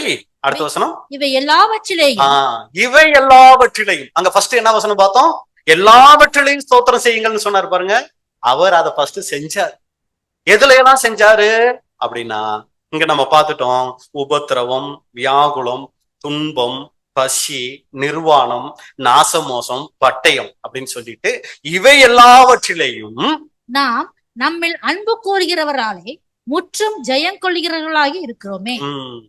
அவரு இந்த மாதிரி சூழ்நிலைகள் மத்தியில ஆண்டவரை ஸ்தோத்தரிச்சாராம். அவரும் நம்ம போல ஒரு பாடுள்ள மனுஷன்தான். அவரால இப்படி எல்லா சூழ்நிலையிலும் ஆண்டவரை நன்றி செலுத்த முடிஞ்சிச்சுன்னா, அன்புக்குரிய சகோதர சொல்லி, ஏன் நம்மால முடியாது? ஒரு சவாலா எடுக்கணும். ஏன் என்னால முடியாது? நான் இந்த 2026 என்ன பண்ண போறேன்? அத முயற்சி பண்ண போறேன். அதுக்கு தேவனுடைய உதவி. தேவனே எனக்கு உங்க பரிசுத்தாவிய அதிகமா தாங்க, நான் இந்த வருஷம் முழுக்க உங்களுக்கு நன்றி அறிதல் உள்ளவளா இருக்கிறதுக்கு எனக்கு உதவி செய்யுங்கிறது நம்மளுடைய ஒரு தீர்மானமா, ஒரு நோக்கமா இருக்கு. அப்ப அன்புக்குரிய சகோதரரே, எல்லாவற்றிலையும் ஸ்தோத்திரம் செலுத்தணும் போது, எல்லாமே எதிர்மாறா நடக்கும்போது, நாம நல்லதுன்னு செய்கிற காரியங்கள் மற்றவங்களால கெட்டதா பார்க்கப்படும் போது, நாம மற்றவர்களால புறக்கணிக்கப்படும் போது, நாம ஒரு காரியத்துக்காக ஜெபிச்சிருப்போம், அதுக்கான பதில் கிடைக்காத போது, நம்ம ஒரு காரியத்துல லாபம் எதிர்பார்த்திருப்போம், அதுக்கு பதிலா நஷ்டம் வரும்போது, நாம என்ன பண்ணணும்னா, நாம தேவனுக்கு நன்றி செலுத்தக்கூடியவங்களா இருக்கணும். முடியலையே பிரதர், எனக்கு அந்த மாதிரி எதிர்மறையான சூழ்நிலை வரும்போது நன்றி செலுத்த முடியலையே, அது எப்படி பிரதர் அதன் மத்தியில நன்றி செலுத்துறது? எல்லாமே தீமையா தெரியுதேனா, இதுக்கு ஒரு சம்பவத்தை உங்களுக்கு சொன்னா உங்களுக்கு புரியும். உண்மையில நடந்த ஒரு சம்பவம். ஒரு சகோதரி திருமணமாகி ஒரு வீட்டுக்கு போறாங்க. எல்லாரும் இருக்கீங்கல்ல? ஒரு சகோதரி திருமணமாகி ஒரு வீட்டுக்கு போறாங்க. அந்த வீட்டுல பாத்தீங்கன்னா அந்த சகோதரனுடைய அப்பா இறந்துட்டார், அம்மா மட்டும்தான் இருக்கிறாங்க. இப்ப அந்த அம்மா, மகன், மருமக 3 பேர் தான் அந்த வீட்டுல இருக்கிறாங்க. இப்ப அந்த அம்மா எப்படி சின்ன வயசுல இருந்தே கணவர் இறந்துட்டதுனால சின்ன வயசுல இருந்தே அந்த பையனை எப்படி வளர்த்துட்டு இருக்காங்கன்னா, ரொம்ப ஸ்ட்ரிக்டா வளர்த்துருக்காங்க. வானா வரணும், உட்காருனா உட்காரணும், எந்திரினா எந்திரிக்கணும், இப்படியே வளர்த்துட்டாங்க. இப்ப திருமணம் ஆகி போயிடுச்சு இல்லைங்களா? இப்ப இந்த அம்மாவுக்கு எத்தனை பேர் கிடைச்சிட்டாங்க? 2 பேர் கிடைச்சிட்டாங்க. இப்ப மகனும் தான் வானா வரணும், உட்காருனா உட்காரணும். மருமகனும் இப்ப என்ன பண்ணணும்? வானா உட்காரணும், வானா வரணும், உட்காருனா உட்காரணும். யார் இதை ஏத்துக்குவா, யார் ஏத்துக்க மாட்டா? மகன் ஏத்துக்குவார். அம்மாவாச்சு சின்ன வயசுல இருந்து கஷ்டப்பட்டு வளர்த்துட்டாங்க, வேற வழி இல்லை, அவரு ஏத்துக்குவாரு. யாரு ஏத்துக்க மாட்டா? நல்லா பார்த்தாலே நாங்க என்ன பண்ண மாட்டோம், ஏத்துக்க மாட்டோம். இப்படி ஒரு மாமியார் கிடைச்சா ஏத்துக்குவோமா? இந்த அம்மா பயங்கர டென்ஷன் மருமகளுக்கு. ஆரம்பத்துல கொஞ்சம் நல்லா இருந்துச்சு, போக போக என்ன அந்த மாமியாரு, மகன் லேட்டா வந்த, ஏன் இவ்வளவு லேட்டா வந்த, ஏன் சீக்கிரம் வந்திருக்க வேண்டியதுன்னு, ஆபீஸ் எத்தனை மணிக்கு முடிஞ்சு, ஏன் இவ்வளவு நேரம் வர அப்படின்னு சொல்லி எல்லாத்துக்கும் என்ன சாப்பாடு வேணும், என்ன சாப்பிடணுங்கிறதுல இருந்து எல்லாத்துக்கும் ஸ்ட்ரிக்ட். மருமக சோர்ந்து போயிட்டாங்க. அதனால இவங்க ஒரு ஜெபம் ஜெபிக்க ஆரம்பிச்சிட்டாங்க. என்ன ஜெபிச்சிருப்பாங்கன்னு நினைக்கிறீங்க? ஆண்டவரே, என் மாமியாரை எடுத்துக்கொள்ளும். சரிங்களா? என் மாமியாரை எடுத்துக்கொள்ளுங்கப்பா, டார்ச்சர் தாங்க முடியல, ஒரே தீமையா இருக்கு இந்த மாமியார் தொல்லை, அதனால தயவு செஞ்சு சீக்கிரம் உமக்கு சித்தமானா என் மாமியாரை எடுத்துக்கங்கன்னு ஜெபம் பண்ண ஆரம்பிச்சிட்டாங்க. அந்த ஜெபத்தை ஒரு நாள் தேவன் என்ன பண்ணிட்டாரு, கேட்டுட்டாரு. மாமியார் இறந்துட்டாங்க. எல்லாருக்கும் துக்கம். இவங்களும் கண்ணு கலங்கின மாதிரி ஒரு ஆக்ட் பண்ணிக்கிட்டு மருமக உள்ளுக்குள்ள ஒரே சந்தோஷம், அப்பா ஆண்டவர் என் ஜெபத்தை கேட்டுட்டாரு, இனி டார்ச்சரே இல்ல, ஃப்ரீ ஆயிட்டேன் அப்படின்னு சொல்லி இந்த அம்மா ரொம்ப சந்தோஷமா இருக்கிறாங்க. அந்த ஒரு நாள் மட்டும் கொஞ்சம் எல்லாருக்கும் முன்னாடி கொஞ்சம் முகமெல்லாம் கழுவாம தலையெல்லாம் சிவாம துக்கத்தை காமிச்சிட்டு அடுத்த நாள்ல இருந்து ஃப்ரீ பேட் ஆயிட்டாங்க. அப்பா எத்தனை மணி வரைக்கும் வேணாலும் தூங்கலாம், வீட்டுக்காரர் தானே அட்ஜஸ்ட் பண்ணிக்கலாமே, சாப்பாடு செய்யலன்னா என்ன, போய் கடையில சாப்பிட்டுட்டு வேலைக்கு போ அப்படின்னா என்ன பண்ணிடுவாரு அவரு, வேற வழி இல்லை. அப்படித்தான் நிறைய வீட்டுல நடக்குது இல்லைங்களா? அவர் சாப்பிட்டு போயிடுவாரு. நைட்டுக்கு வரும்போது அப்படியே ஒரு பார்சல் வாங்கிட்டு வந்துரு அப்படின்னா என்ன பண்ணிடுவாரு, வாங்கிட்டு வந்துருவாரு. இவன் இந்த அம்மா 3 நேரமும் என்ன பண்ணிக்கலாம், டிவி ஆன் பண்ணா ஆஃப் பண்ணாமே இருந்துக்கலாம், போன் எடுத்தாங்கன்னா வைக்காம ரொம்ப ஃப்ரீ ஆயிட்டாங்க. இப்ப தீமையெல்லாம் என்னவாயிடுச்சு, இந்த அம்மாவுக்கு நன்மையா மாறிடுச்சு. ஆனா ஒரு வாரம் ஆகுது, வீட்டுக்காரர் சரியா 6 மணிக்கு வந்துகிட்டு இருந்தவரு 7 மணிக்கு வர ஆரம்பிக்கிறார். கேட்க ஆள் இல்லை. 8 மணிக்கு வர ஆரம்பிக்கிறார், கேட்க ஆள் இல்லை. 9 மணிக்கு வரவரு தண்ணி அடிச்சுட்டு வர்றாரு, கேட்க ஆள் இல்லை. மனைவியை போட்டு அடிக்க ஆரம்பிச்சிட்டாரு, ஏதாவது கேள்வி கேட்டா திட்ட ஆரம்பிச்சிட்டாரு. அவருடைய வாழ்க்கையே சுத்தமா மாறி போச்சு. இப்ப இந்த அம்மா நினைக்கிறாங்க, அன்னைக்கு நான் தீமையா நினைச்சது என் வாழ்க்கையில என்னவா இருந்திருக்கு, நன்மையா இருந்திருக்குது. இந்த மாமியார் இருக்கிற வரைக்கும் எங்க வீட்டுக்காரரு ரொம்ப சரியா இருந்துட்டு இருந்தாரு, ஆனா இந்த மாமியார் இறந்த உடனே என் வீட்டுக்காரருடைய நிலைமையே மாறி போச்சு. ஆண்டவரே மறுபடியும் என் மாமியாரை திரும்ப தாருனா தருவாரா? பெரிய சகோதர சகோதரிகளே, இது உண்மையில நடந்த ஒரு சம்பவம். இன்னைக்கு ஒரு சமயம் நம்மளுடைய வீடுகளில் இது போல மாமனார் மாமியார் இருந்துடலாம், இல்லைன்னா வேலை செய்யற இடத்துல மேல இருக்கிறவங்க ரொம்ப ஸ்ட்ரிக்டா இருந்துடலாம். நமக்கு தெரியாது அதுக்கு பின்னாடி இருக்கிற நன்மை. ஆனா நம்ம என்னத்தை பார்த்துக்கிட்டு இருப்போம்னா இந்த தீமையை மட்டும் பார்ப்போம். ஆனா தேவன் இதை நம்மளுடைய நன்மைக்காக அனுமதிச்சிருப்பார். புரிஞ்சு போச்சுங்களா? போகக்கூடாது, புரிஞ்சு வச்சுக்கணும். அப்ப அன்புக்குரிய சொல்ல, இது எந்த வகையில உங்களுக்கு வந்து இது என்னால பொறுக்க முடியல பிரதர், என் கணவர் இன்னும் சத்தியத்துக்குள்ள வரல பிரதர், இது நன்மையா இருக்கலாம். அவர் ஒரு சமயம் சத்தியத்துக்குள்ள வந்துட்டா நம்ம சத்தியத்தை விட்டுட்டே வெளியே போறவங்களா இருந்துருவோம். தெரியாதுல்ல நம்மளை பத்தி. யாருக்கு சரியா நம்மளை பத்தி யாருக்கு யாரை பத்தி சரியா தெரியாது?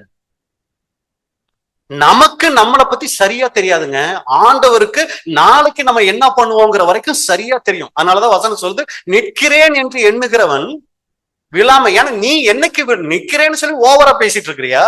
நீ என்னைக்கு விழுவங்கிறது எனக்கு தான் தெரியும். அப்ப எதுக்கு இதை சொல்ல வந்துட்டோம் அப்படின்னா, நம்மளுடைய நிலைமை நாளைக்கு என்னவாகும்னு தேவனுக்கு தெரியாது. இன்னைக்கு நாம சபை வாய்ப்பை அடையணுங்கிறது தேவனுடைய சித்தமா இருக்கும். அதுக்கு ஒரு சமயம் நம்மளுடைய கணவன் சத்தியத்துக்குள்ள வராம இருப்பாரு, அது ஒரு சமயம் நன்மையா இருக்கலாம். அதாவது நான் சத்தியத்துக்குள்ள வராது தீமைன்னு சொல்ல வரல, நம்மளை வடிவமைக்கிறதுக்கு அவர் ஒரு கருவியா தேவன் பயன்படுத்திக்கிட்டு இருக்கலாம். அதன் மத்தியில் ஆண்டவருக்கு நன்றி சொல்லுங்க, அவருக்கு ஒரு சாட்சியான வாழ்க்கை வாழுங்க. அதே மாதிரி மனைவி சத்தியத்துக்குள்ள வரலையா, தாங்க முடியல பிரதர், சரியா பிரேயருக்கு வர முடியல, இதன் மத்தியில நம்ம வந்து போறதான் நம்மள சரியா வளர்த்துக்கிட்டு இருக்கோம். அவங்களும் சத்தியத்துக்குள்ள வந்துட்டாங்கன்னா ஒரு சமயம் நம்ம சத்தியத்தை விட்டே ரொம்ப கேவலமா போயிடுவோமோ என்னமோ, தேவனுக்கு தான் தெரியும். அவங்க மத்தியில சாட்சியா வாழ்றதுக்கும் தேவனுக்கு நன்றி செலுத்துறதுக்கும் பழகிக்கும். அப்ப எதுக்கு இதை சொல்ல வந்துட்டோம் அப்படின்னா, எல்லாவற்றிலையும் நமக்கு இப்ப அது தீமையா தான் தெரியும், ஆனா அதுக்கு பின்னாடி வைத்திருக்கிற நன்மை நமக்கு தெரியாது. பாருங்க, வேதத்துல பாருங்க, தாவீதுடைய வாழ்க்கையில எடுத்துக்கோமே, அவருடைய கடைசி இது தெரிஞ்சதுனால நமக்கு எல்லாமே முன்னாடி தெரியுது. தாவீது பயப்படாத, தாவீது சவுல் உன்னை துரத்தினா கூட பின்னாடி நீ ராஜா ஆயிடுவ. ஏன்னா நம்ம படிச்சிட்டோம்ல, நம்ம தாவீதுக்கு ஆறுதல் சொல்லுவோம். தாவீது கோலியாத் வந்தாலும் பயப்படாத, பின்னாடி நீ ராஜா ஆயிடுவ. நீ அதுலாம் கெபிக்குள்ள இருந்தாலும் சாப்பாட்டுக்கே கஷ்டப்பட்டாலும் பயப்படாத, நீ ராஜாவாயிடுவ நம்ம சொல்லுவோம். தாவீதுக்கு தெரியுமா? ஆனா அவர் விசுவாசிச்சார். எல்லாவற்றிலையும் கர்த்தருக்கு நன்றி செலுத்தினார். யோசேப்பு சகோதரர்கள் பகைக்கும் போது நம்ம சொல்லுவோம், யோசேப்பு கவலைப்படாத, முறுமுறுத்துறாத, நீ பின்னாடியே பார்வோனுக்கு அடுத்து வரப்போற தெரியுமா, நம்ம சொல்லுவோம். இதே மாதிரிதான் நம்முடைய வாழ்க்கையில நாம் சபை வாய்ப்பை அடைவோம். அதனால இப்ப நடக்கிற இந்த மாதிரி சின்ன சின்ன காரியங்களுக்காக முறுமுறுத்துற வேண்டாம். ஆண்டவருக்கு இதன் மத்தியில நன்றி செலுத்துறவங்களா இருப்போம். அப்ப ஏன் நாம் நன்றி செலுத்தணுங்கும் போது, நாம வாழ்க்கையினுடைய எப்பொழுதெல்லாம் நாம் நன்றி செலுத்தணுங்கும் போது எல்லா சூழ்நிலைகளிலும் ஆண்டவருக்கு நன்றி செலுத்தணும். அடுத்து எப்பவெல்லாம் நன்றி செலுத்தணும் அப்படின்னு சொல்லி பாத்தீங்கன்னா, நம்ம எப்பெல்லாம் ஜெபிக்கிறோமோ அப்பெல்லாம் நன்றி செலுத்தக்கூடியவங்களா இருக்கணும். சங்கீதம் 104, சங்கீதம் 104. அவர் வாசல்களில் துதியோடும் அவர் பிரகாரங்களில் புகழ்ச்சியோடும் பிரவேசித்து அவரை துதித்து அவருடைய நாமத்தை ஸ்தோத்திரியுங்கள். அவர் வாசல்களில் அப்படின்னு பாக்குறோம். அப்ப ஆரம்பத்துல தேவனை என்ன பண்ணணும்னா, துதித்து நம்முடைய தொழுகைய, நம்முடைய ஆராதனைய நம்ம மகிமைப்படுத்துகிற விஷயத்த செய்யணும். எடுத்த உடனே ஆண்டவரே ஆண்டவரே நான் வெளியில கிளம்புறேன், என்னை ஆசீர்வதிங்க, ஆத்திரம் சோத்திரம் அப்படியெல்லாம் இருக்க. ஆண்டவருக்கு நன்றி செலுத்தணும். எவ்வளவு காலமும் எவ்வளவு கிருபையா நம்மளை நடத்திக்கிட்டு வராரு. ஆண்டவருக்கு நன்றி செலுத்தி நம்மளுடைய ஜெபத்தை ஆரம்பிக்கணும். பிலிப்பியர் 4:6. பிலிப்பியர் 4:6. நீங்கள் ஒன்றுக்கும் கவலைப்படாமல் எல்லாவற்றையும் குறித்து உங்கள் விண்ணப்பங்களை சோத்திரத்தோட கூடிய ஜெபத்தினாலும் வேண்டுதலினாலும் தேவனுக்கு தெரியப்படுத்துங்கள். ஸ்தோத்திரத்தோட கூடிய ஜெபம். அப்ப ஜெபத்துல முன்னாடி என்ன இருக்கணும்? ஸ்தோத்திரம் இருக்கணும். எது இருக்கக்கூடாது? ஸ்தோத்திரம் இருக்கணும். ஜெபத்துக்கு முன்னாடி ஒருபோதும் ஆத்திரம் இருக்கக்கூடாது. கோபத்தோட ஜெபத்தை ஆரம்பிச்சோம்னா அந்த ஜெபம் நல்லா இருக்காது. ஸ்தோத்திரத்தோட நம்மளுடைய ஜெபத்தை ஆரம்பிக்கிறது தேவனுக்கு அங்க மகிமையா இருக்கும். அப்ப எப்பொழுதெல்லாம் நன்றி செலுத்தணும் போது, எல்லாவற்றிலையும் எல்லா சூழ்நிலைகளும் மத்தியும், சாதகமான சூழ்நிலையா இருக்கலாம், சாதகம் இல்லாத சூழ்நிலையா இருக்கலாம், எல்லாத்துலயும் ஆண்டவருக்கு நன்றி செலுத்தணும். நம்ம ஜெபிக்கும் போது ஸ்தோத்திரத்தோட ஜெபிக்கணும். 2 காரியங்கள் முடிச்சிட்டோம். 3வது காரியம் தான் ரொம்ப முக்கியமான காரியம். நன்றி உணர்வை தடுக்கும் காரியம். பிரதர் சொல்லிட்டீங்க பிரதர், ஆண்டவருக்கு நன்றி செலுத்தணும்னு தான் நினைக்கிறேன். போன வருஷம் அந்த 2025 ஜனவரி மாசம் கூட அப்படிதான் நினைச்சேன். இந்த தேங்க்ஸ் கிவிங் மீட்டிங் வந்துட்டு போயிட்டு ஆண்டவருக்கு எல்லாத்துலயும் நன்றி செலுத்தணும்னு தான் நினைச்சேன். ஆனா ஒரு நாள் செலுத்தினேன், 2 நாள் செலுத்தினேன், 3வது நாள் வர வர என்ன வந்துடுச்சு, அது தன்னை போல முறுமுறுப்பு வந்துருச்சு. அப்புறம் அது கிடக்குது, ஆண்டவருக்கு என்னத்த நன்றி செலுத்தி என்ன இருக்குது, என்னத்தான் நல்லது நடந்துச்சு அப்படின்னு சோர்ந்து போயிட்டேன் brother. ஏன் இந்த நன்றி உணர்வு நமக்கு குறைஞ்சு போகுது அப்படின்னு சொல்லி நம்ம பார்த்தோம்னா, அன்புக்குரிய சகோதர சகோதரிகளே, முக்கியமாய் ஒரு சில காரியங்கள் இருக்கு. முதல் காரியம், ஏன் நன்றி உணர்வு நம்முடைய வாழ்க்கையில குறைஞ்சு போகுது, அதை தடுக்கிறதுக்கு என்ன அப்படின்னு சொல்லி பாத்தீங்கன்னா, தன்னை மற்றவர்களுடன் ஒப்பிடுதல். நம்ம மற்றவங்களோட ஒப்பிட்டு பார்த்துக்கிட்டு இருந்தோம்னா நமக்கு நன்றி உணர்வு குறைஞ்சிரும். 2 கொரிந்தியர் 10:12 வசனம். 2 கொரிந்தியர் 10:12. ஆகிலும் தங்களை தாங்களே மெச்சிக்கொள்ளுகிற சிலருக்கு நாங்கள் எங்களை சரியாக்கவும் ஒப்பிடவும் துணிய மாட்டோம். தங்களை கொண்டு தங்களை அளந்து கொண்டு தங்களுக்கே தங்களை ஒப்பிட்டுக் கொள்ளுகிற அவர்கள் புத்திமான்கள் அல்ல. மாம்ச பலவீனத்துல இருக்கிற முக்கியமான ஒரு குணம் என்ன தெரியுங்களா? ஒப்பிட்டு பார்க்கிறது. இது எங்க ஆரம்பிச்சிருச்சு தெரியுங்களா? சின்ன வயசுல இருந்தே நமக்குள்ள ஆரம்பிச்சிருச்சு. வீட்டுல அம்மா என்ன பண்றாங்க? வளர்க்கும் போதே அண்ணனை பாரு, எப்படி இருக்கான் பாரு, தம்பிய பாரு, தங்கச்சிய பாரு, அப்படி யாருமே கிடைக்கலன்னு வைங்க வீட்டுல, பக்கத்து வீட்டுக்கு பிள்ளைய பாரு, மார்க் 99 வாங்கிட்டு வந்திருந்தா கூட 99 தானா, அந்த பக்கத்து வீட்டு பையன் எவ்வளவு வாங்கிட்டு வந்திருக்கான், அம்மா 90மா, 100ன்ட்டான், ஏன் ஒன்றால வாங்க முடியல? அப்ப எப்பவுமே மனுஷ சுபாவம் என்ன தெரியுங்களா? மத்தவங்களோட ஒப்பிட்டு பார்த்து வளர்றதே மனுஷருடைய ஒரு சுபாவமா இருக்குது. உங்க ஊர்ல பெங்களூர்ல எப்படின்னு தெரியல, இருந்தாலும் நம்மளாம் ஒண்ணுதான். தமிழ்நாட்டுல கரண்ட் கட் ஆச்சுன்னு வைங்க, உடனே நீங்களாம் என்ன பண்ணுவீங்க? கேண்டில் எடுப்பீங்களா இல்ல போன்ல இருக்க டார்ச்சை யூஸ் பண்ணுவீங்களா? நீங்களாம் என்ன பண்ணுவீங்க? மொபைல் போனை ஆன் பண்ணிடுவீங்களா? நாங்களாம் என்ன தெரியுங்களா பண்ணுவோம்? பக்கத்து வீட்டுல கரண்ட் இருக்கான்னு பார்ப்போம். கரண்ட் இருந்துச்சுன்னா மனசு கொதிக்க ஆரம்பிச்சிடும். எவ்வளவு இடத்துலயும் கரண்ட் இருக்கு, நம்ம வீட்டுல மட்டும் கரண்ட் இல்ல, அங்கேயும் கரண்ட் இல்லைன்னு வைங்க, அப்பா எல்லாருக்கும் தான் போச்சு. பெங்களூர்லயும் அப்படித்தானா? சரி, சரிங்களா? அப்ப பாருங்க, எப்பவுமே இந்த மனசு ஒப்பிட்டு பார்த்தே பழகிடுச்சுங்க. நம்மளை விட மத்தவங்களுக்கு ஏதாவது இல்லைன்னு வைங்களே, ரொம்ப சந்தோஷமா இருக்கும். அதே நேரத்துல நம்மளை விட மத்தவங்களுக்கு ஏதாவது கொஞ்சம் அதிகமா இருந்துருச்சு, நம்ம வீட்டுல 32 இன்ச் டிவி இருந்து அவங்க வீட்டுல அதை விட சின்ன டிவி இருக்கிற வரைக்கும் மனசு எப்படி இருக்கும்? ஸ்தோத்திரம் இயேசுநாதா அப்படின்னு இருக்கும். அதே நேரத்துல அங்க 65 இன்ச் டிவி அப்படியே வண்டியில போய் இறங்குதுன்னு வைங்க, வருமா? எந்த காலத்திலும் எந்த நேரத்திலும் நன்றியால் உம்மை துதிப்பேன் வருமா? வாங்கிட்டாங்க, அது வாங்கிட்டாங்க, எப்படி வாங்கினாங்க? போறாங்க, அங்கேயும் அதைத்தான் தெரிய போகுது, இங்கேயும் அதைத்தான் பாருங்க. அப்ப அன்புக்குரிய சகோதர சகோதரிகளே, இது ஆவிக்குரிய ஜீவியத்தா இருக்கட்டும், உலக பிரகாரமான காரியமா இருக்கட்டும், மத்தவங்களை நம்மளோட ஒப்பிட்டு பார்த்தோம்னு வைங்களே, நம்மள நன்றி செலுத்த முடியாது. ஆனா பாருங்க, ஊழியத்துல நம்ம கவனிக்க வேண்டிய விஷயம், தேவன் ஒவ்வொருத்தருக்கும் தனித்துவமான கிருபைய ஊழியத்தை கொடுத்தார். ஒவ்வொருத்தருக்கும் தனித்தனியா. எப்படி இந்த 5 விரல் ஒரே மாதிரி இருக்கா? இல்ல. ஆனா இந்த சுண்டு விரல் என்னைக்காவது, நான் இருக்கிறதுலயே ரொம்ப ஒல்லியாவும் ரொம்ப சின்னதாவும் இருக்கிறேன், இந்த பக்கத்துல இருக்க விரலுக்கு மட்டும் அப்பப்ப நகையை வாங்கி வாங்கி போட்டு பாக்குறாங்க, ஆனா எனக்கு ஒண்ணுமே போடுறது இல்ல, நான் இனி வேலையே செய்ய மாட்டேன்னு இந்த சுண்டு விரல் நினைச்சா என்ன ஆகும்? இந்த விரல் சுண்டு விரல் இல்லாம செஞ்சு பாருங்க, ஏதாவது பொருள் எடுக்க முடியுமா? ஃபர்ஸ்ட் கேவலம் தான், ஒண்ணுக்கும் உதவாத மாதிரிதான் இது இருக்குது. ஆனா இந்த விரல் இல்லைன்னா தெரியும், இந்த கையினுடைய பாதிப்பே அப்பதான் தெரியும். எதுக்கு சொல்ல வரோம்னா, சபையில ஒரு பொறுப்புமே இல்லாம கூட நம்ம இருக்கலாம். தேவன் நம்மளை கொண்டு ஒரு சித்த வச்சிருப்பார். அவரை மாதிரி பிரசங்கம் பண்ண முடியல பிரதர், அவர் மாதிரி வெளியில எல்லாம் போய் ஊழியம் செய்ய முடியும் பிரதர், பிரச்சனையே இல்ல, ஜெபிக்க முடியும்ல நம்மளால. அதை யாருக்குமே தேவன் தடை செய்யல. இல்ல, நாங்க ஜெபிக்கலாம் மாட்டோம், ஏன்னா நாங்க வெளியில உள்ளுக்குள்ள ஜெபிக்கிறது யாருக்கு தெரியும்? இப்படி ஒத்தனை பேர் முன்னாடி பேசினா தானே எல்லாருக்கும் தெரியும். எல்லாமே இங்கேயே முடிஞ்சு போறதுங்க. ஆனா நம்ம தனியா உட்காந்து ஜெபிக்கிறது தான் பரலோகத்துக்கு போகுங்க. இதெல்லாம் இங்கேயே எல்லாமே இங்க. ஆனா நம்ம மனசு எதைத்தான் ரொம்ப விரும்பும் தெரியுங்களா? இதைத்தான் ரொம்ப விரும்பும்.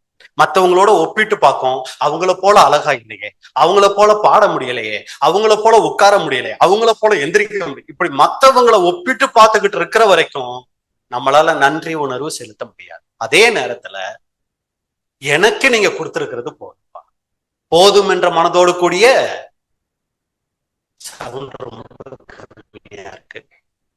தமிழ் தெரிஞ்சவங்க ரொம்ப கம்மியோ? போதும் என்ற மனதோடு கூடிய தேவ பக்தியே மிகுந்த ஆதாயம். இந்த ஒரு சுபாவம் நமக்கு வரணும். வரமாட்டேங்குது பிரதர். ஜெபம் பண்ணுவோம். அதை வேணும் இதை வேணும்னு கேட்கறத விட அழுது ஜெபம் பண்ணுவோம். முடிஞ்சா ஒரு பாஸ்டிங் பிரேயர் போட்டு ஜெபம் பண்ணுவோம். ஆண்டவரே எனக்கு போதுங்கிற மனசை கொடுங்கப்பா.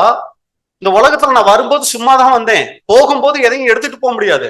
அந்த 65 இன்ச்சு டிவி அதை மட்டும் நான் எடுத்துட்டு போறேன். முடியுமா?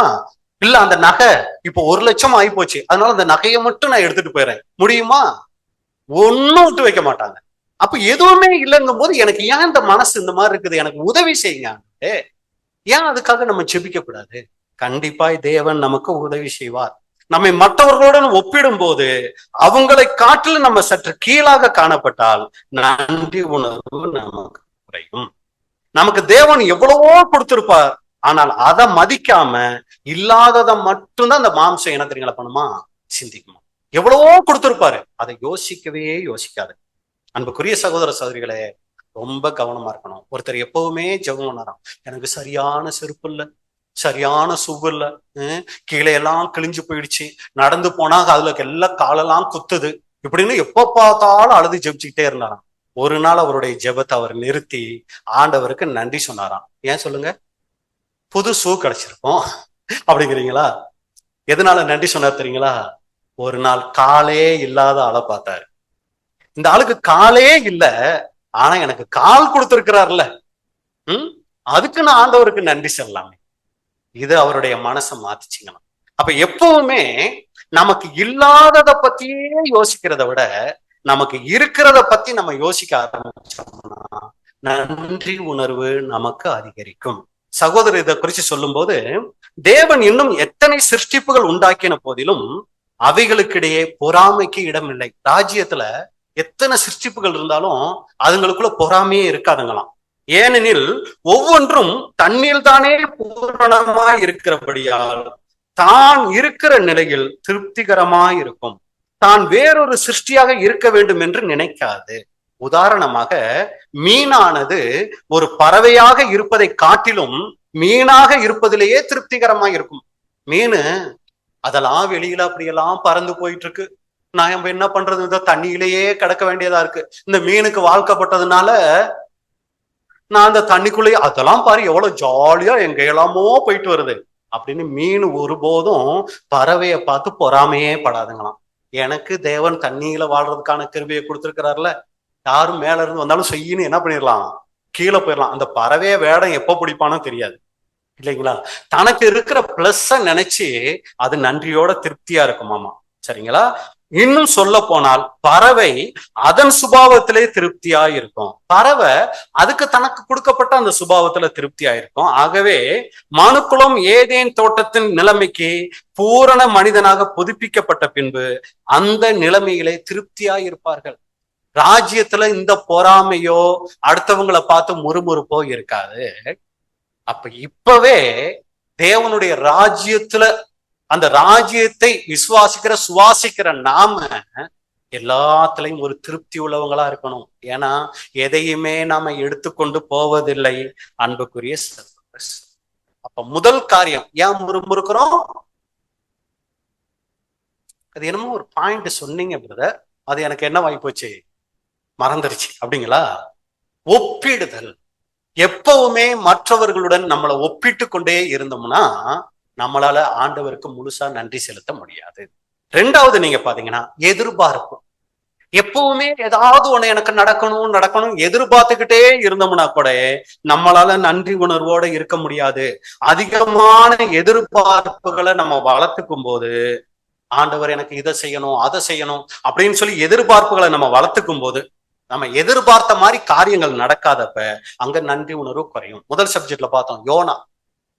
அவர் எதிர்பார்த்தார். என்னன்னு எதிர்பார்த்தாரு? நினிவே ஜனத்துல ஒருத்தன் மிச்சம் இருக்க கூடாது, எல்லாத்தையும் ஆண்டவர் என்ன பண்ணிடணும், கொன்னு தீர்த்தரணும் அப்படின்னு அவர் எதிர்பார்த்தாரு. ஆனா ஆண்டவர் என்ன பண்ணல, அதை செய்யல. செய்யாம வந்த உடனே இவருக்கு ஒண்ணு வந்துருச்சு. என்னதுங்க? எரிச்சல். ஆனா எரிச்சலா இருக்கிறது நல்லதா? ஆமா, சாகுற வரைக்கும் எரிச்சலா இருக்கிறது நல்லது. ஏன் இந்த டென்ஷன்? அவர் எதிர்பார்த்த மாதிரியே காரியம் நடக்க. ஆனா நம்ம எதிர்பார்க்காம இருந்தோம்னு வைங்களே, அது மிகப்பெரிய மகிழ்ச்சியா இருக்கும். ஆபகுக் சொல்றாரு பாருங்க, அவர்கிட்ட எந்த எதிர்பார்ப்புமே இல்ல. ஆபகுக் 3ஆம் அதிகாரம் 17வது வசனம். ஆபகுக் 3:17. அத்திமரம் துளிர் விடாமல் போனாலும், திராட்சை செடியில் பழம் உண்டாகாமல் போனாலும், ஒலிவ மரத்தின் பலன் அற்று போனாலும், வயல்கள் தானியத்தை விளைவியாமல் போனாலும், கிடையில் ஆட்டு மந்தைகள் முதலற்று போனாலும், துழுவத்திலே மாடுகள் இல்லாமல் போனாலும், நான் கர்த்தருக்குள் மகிழ்ச்சியா இருப்பேன், என் ரட்சிப்பின் தேவனுக்குள் களி கூறுவேன். பாருங்க, இவர்கிட்ட ஏன் துதிக்க முடிஞ்சு, ஏன் மகிமைப்படுத்த முடிஞ்சுன்னா, இவர்கிட்ட அந்த எதிர்பார்ப்பு இல்லை. அத்தி மரம்னாலே அது என்ன பண்ணணும்? துளிர் விடணும்.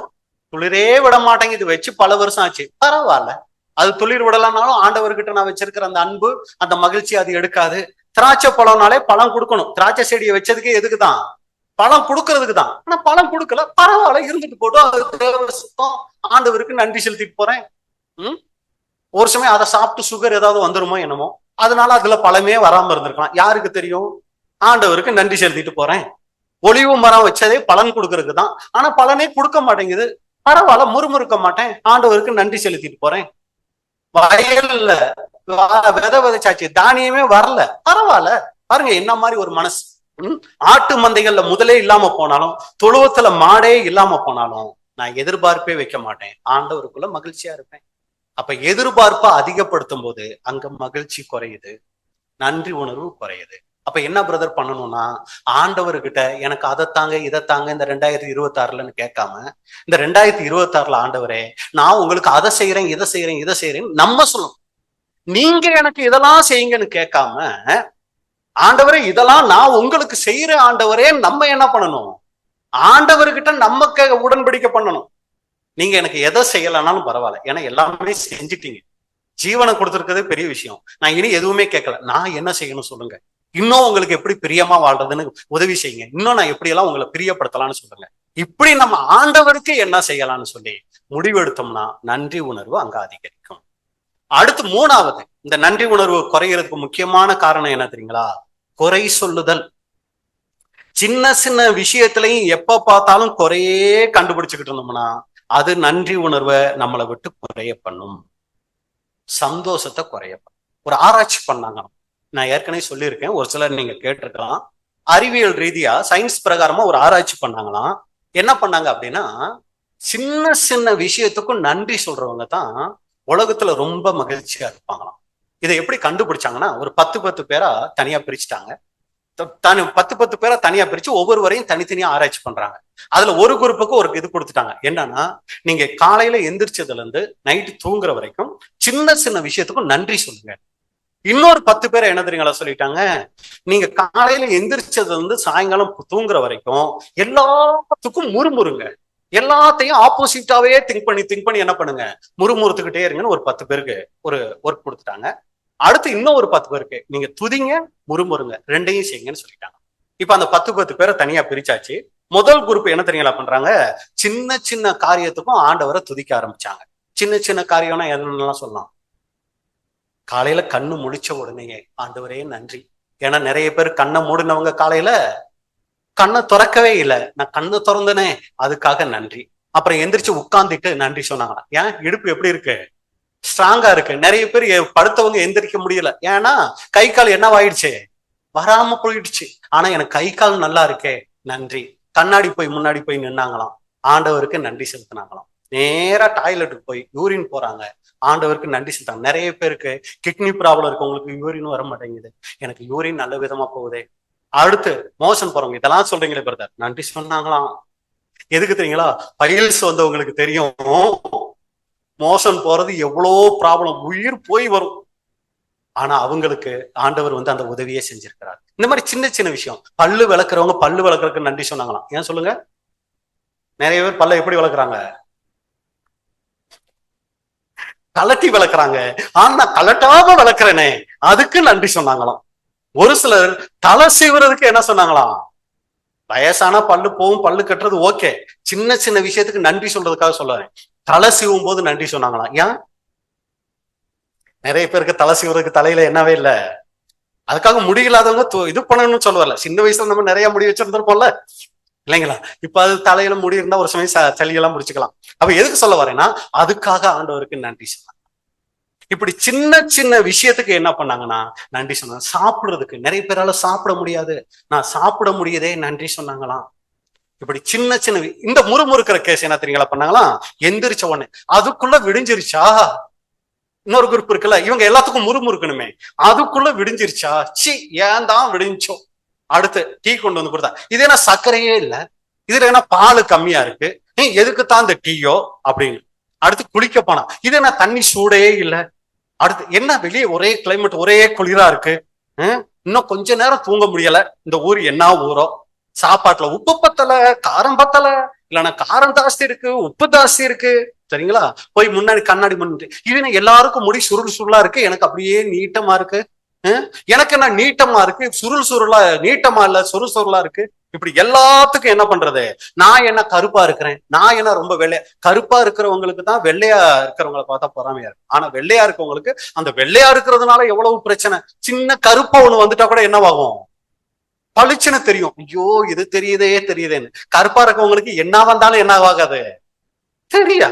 அவங்களுக்கு இருக்க பிரச்சனை அவங்களுக்கு. இப்ப எல்லாத்துக்கும் என்ன தெரியுங்களா பண்ண ஆரம்பிச்சாங்களா, முறுமுறுக்க ஆரம்பிச்சாங்க.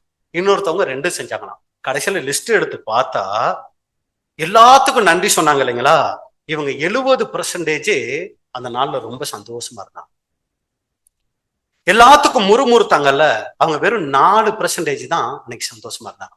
அப்படின்னு நினைச்சு பாருங்க. எல்லாத்துக்கும் ஆண்டவரே நன்றிங்கிற முகத்தையும் பாருங்க, அப்படிங்கிற முகத்தையும் பாருங்க. பார்க்கும் போதே நமக்கு என்னவாயிரும், வித்தியாசம் புரியும். அப்ப பாருங்க, இவங்க சந்தோஷமா 70% இருந்திருக்கிறாங்க, இவங்க வெறும் 4% தான் இருந்திருக்காங்க.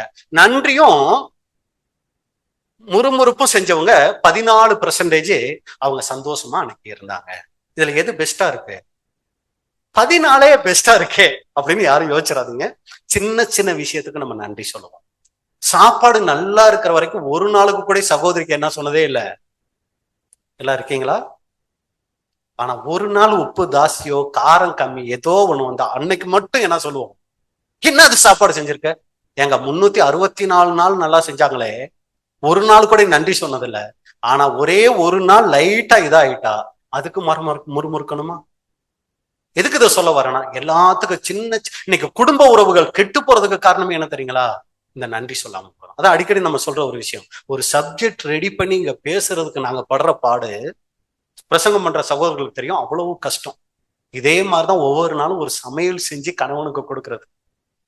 அப்படி கொடுத்து விட்டு பக்கத்துல நின்னு ஏதாவது சொல்லி தொலைக்குமா, அது அப்படியே இருக்கு, வாயே திறக்க, என்னங்க பரவாயில்லையா, சரிங்களா? இதுக்கு அந்த சகோதரி நின்று காத்திருந்து இதெல்லாம் சொல்லணும். ஆனா இவங்க சகோதரியோட வேற ஒரு வீட்டுக்கு போவாரு, அது சப்பையா தான் இருக்கும் சாப்பாடு. சிஸ்டர் சாப்பாடு ரொம்ப சூப்பர் சிஸ்டர், நல்லா இருந்துச்சு சிஸ்டர். இத வீட்டுல ஒரு நாள் சொல்லி இருந்தா அந்த சகோதரி எவ்வளவு சந்தோஷப்பட்டிருப்பாங்க, குடும்ப உறவு எவ்வளவு நல்லா இருந்திருக்கும். பழகணுங்க, நம்ம முறைகளை மாத்தணுங்க.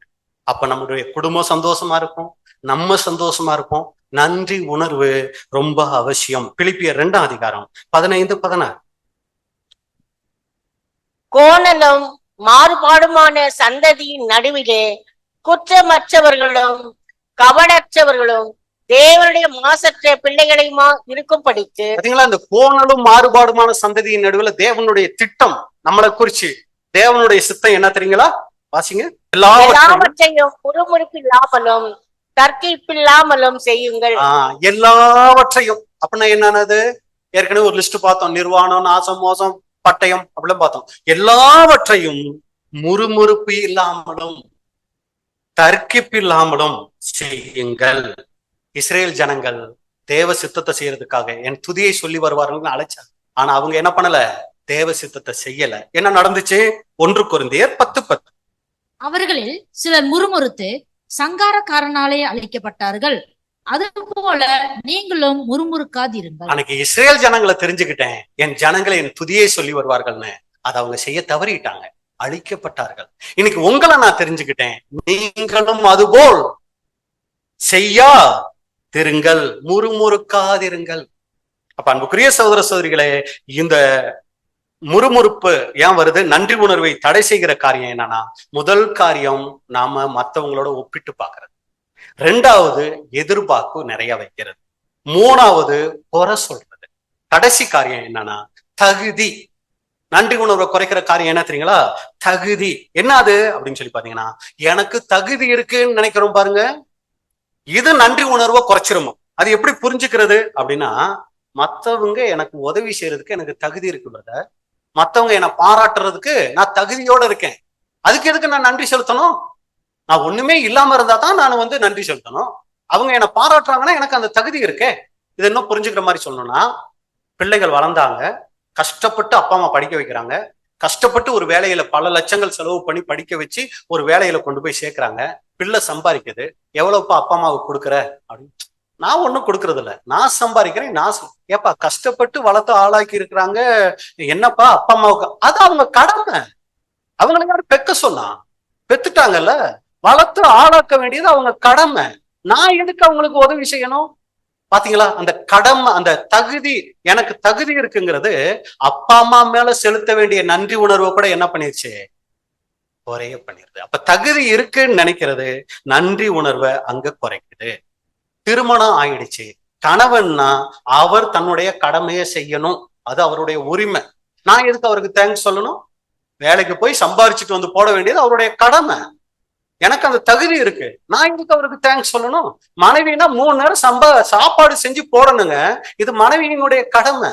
நான் கணவன்கிற தகுதியில இருக்கேன், நான் எதுக்கு தேங்க்ஸ் சொல்லணும்? புரியுதுங்களா உங்களுக்கு? நான் எனக்கு தகுதி இருக்குன்னு நினைக்கிறது நன்றி உணர்வை அங்க குறைச்சிரு. இன்னைக்கு நிறைய வீட்டுல சகோதரிகள் சொல்லுவாங்க, நான் மட்டும் உங்களை கல்யாணம் பண்ணலைன்னா நல்லா இருந்திருப்பாரு இல்லைங்களா?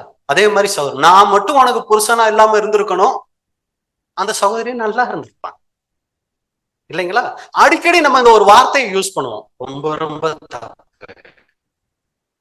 நீங்க எனக்கு மனைவியா கிடைச்சது ஆண்டவருக்கு நன்றி, நீங்க எனக்கு கணவனா கிடைச்சது ஆண்டவருக்கு நன்றி சொல்லி பாருங்க.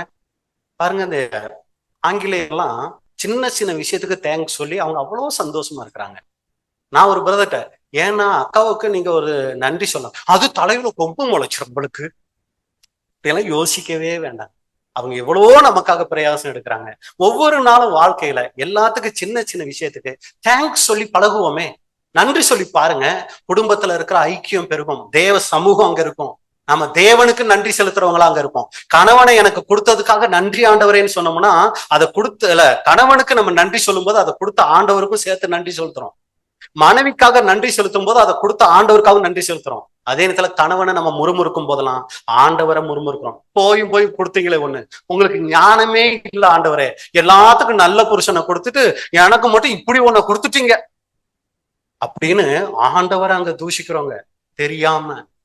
அதே மாதிரி மனைவியை, எல்லாருக்கும் எப்படி எப்படியோ மனைவி, அவங்க வீட்டுல பார்த்தா தானே தெரியும், எப்படி எப்படியோ மனைவி, எனக்கு மட்டும் வாய்ச்சிருக்கே அப்படின்னோம்னா அங்க அதை கொடுத்த ஆண்டவரை தூஷிக்கிறோம். நாம எப்படி இருக்கணும், நமக்கு எப்படி அமையணுங்கிறத தேவன் நமக்கு பார்த்து கொடுத்திருக்கிறார். அவரை ரொம்ப அன்பு கூர்ந்தோம்னா ஒரு நன்மையும், கர்த்தரை தேடுகிறவர்களுக்கு ஒரு நன்மையும் குறைவுபடாது. இல்ல பிரதர் அது குறை மாதிரி இருக்கு அப்படின்னா அது நன்மை இல்லாம இருக்கிறதுனாலதான் தேவன் அதை தராம இருக்கிறார். அது குறை இருக்காது, அதுதான் நன்மை. அதை நன்மையா நம்ம பார்க்கிறதுக்கு தேவனுக்கிட்ட கிருபைவாங்க. இதான் நம்ம பார்த்து முடிக்கிறோம். பிரிய சகோதரர்களே, தகுதியை நம்ம நினைச்சுக்கிட்டு இருந்தோம்னா, எனக்கு சபையில எல்டராகிற தகுதி இருக்கு அப்படின்னு நினைக்கும் போது நன்றி உணர்வு குறையுது. நான் நல்லா பாடுவேன் அப்படிங்கும் போது நன்றி உணர்வு அங்க குறையும். எனக்கு எதுவுமே இல்லை, ஒண்ணு இல்லாம வந்தேன், ஒண்ணு இல்லாமலேயே இருக்கிறேன். தேவன் தர ஒவ்வொரு நாளுக்காகவும் ஒவ்வொரு காரியத்துக்காகவும் நான் ஆண்டவருக்கு நன்றியோட இருக்கேன். இது நன்றி உணர்வை நமக்குள்ள வளர்க்கும். கலாத்தியர் 6ஆம் அதிகாரம் 3வது வசனம். ஒருவன் தான் ஒன்றுமில்லாது இருந்தும் தன்னை ஒரு பொருட்டென்று எண்ணினால் தன்னைத்தானே வஞ்சிக்கிறவன் ஆவான். பாத்தீங்களா, ஒண்ணுமே இல்ல ஆனா நான் தான் நினைக்கும் போது அங்க நன்றி உணர்வு குறையுது. அப்ப நாம அன்புக்குரிய சகோதரர்களே தாழ்மை உள்ளவர்களா இருக்கணும். தாழ்மை இருக்கும் போதுதான் அங்க பரிசுத்த ஆவி இருக்கும். பெருமை இருக்கிற இடத்துல அசுத்த ஆவி தான் அங்க இருக்கும். அப்ப தாழ்மை சிந்தையை நம்ம வளர்த்துக்கும் போது நாம் நன்றி உணர்வு உள்ளவங்களா. இதுதான் இன்னைக்கு நம்ம பார்த்துட்ட காரியம். அப்ப நன்றி உணர்வு ஒரு தேவனுடைய பிள்ளைகிட்ட இருக்க வேண்டிய முக்கிய குணலட்சணம். அந்த குணத்தை எடுத்துட்டு அவங்களை எப்பவுமே முறுமுறுக்கிறவங்களாவும் சலிப்புள்ளவர்களாகவும் வைக்கிறது சாத்தானுடைய ஒரு திட்டமா இருக்குது. இதை நாம முறியடிக்கணும். சாத்தானுக்கு இடம் கொடாமல் எல்லா சூழ்நிலையிலும் தேவனுக்கு நன்றி உணர்வு உள்ளவர்களா நாம நடந்து கொள்ளணும். அப்ப நன்றி உணர்வை தடுக்கிற 4 காரியங்கள் பார்த்தோம். 1, தன்னை மற்றவர்களுடன் ஒப்பிடுதல். 2வது எதிர்பார்ப்பு. 3வது குறை சொல்லுதல். 4வது எனக்கு தகுதி இருக்குங்கிற எண்ணம். இது போன்ற எண்ணங்களை ஜெயிச்சு தேவன்கிட்டையும் மற்ற சக சகோதர சகோதரிகள் மனிதர்கள் கிட்டையும் நாம் நன்றி உள்ளவர்களாக இருக்க தேவன் தாமே நம்ம ஒவ்வொருவருக்கும் கிருபை செய்வாராக. பொறுமையோடு கேட்டவங்களை தேவன் ஆசீர்வதிப்பாராக. மறுபடியும் நாம எல்லாரும் சேர்ந்து உள்ளத்தின் ஆழத்துல இருந்து ஒரு தடவை இந்த வசனத்தை நம்ம எல்லாரும் நமக்கு தெரிந்த தாய் பாஷையில நம்ம மனசார சொல்லி முடிக்கலாங்களா? சங்கீதம் 103 1, 2 வசனங்கள். என் ஆத்துமாவே கர்த்தரை ஸ்தோத்திரி, என் முழு உள்ளமே அவருடைய பரிசுத்த நாமத்தை ஸ்தோத்திரி. என் ஆத்துமாவே கர்த்தரை ஸ்தோத்திரி, அவர் செய்த சகல உபகாரங்களையும் மறவாதே. தேவன் தாமே நம் அனைவரையும் ஆசீர்வதிப்பாராக. பொறுமையோடு கேட்டவங்களை தேவன் ஆசீர்வதிப்பாராக. இப்படிப்பட்ட வாய்ப்பை கொடுத்த பிதாவாகிய தேவனுக்கும் ஆண்டவராகிய இயேசு கிறிஸ்துவுக்கும் அன்பு சகோதர சகோதரிகளுக்கும் என்னுடைய நன்றியை தெரிவித்துக் கொள்கிறேன். தேவனுடைய நாமம் மகிமைப்படுவதாக. ஆமென்.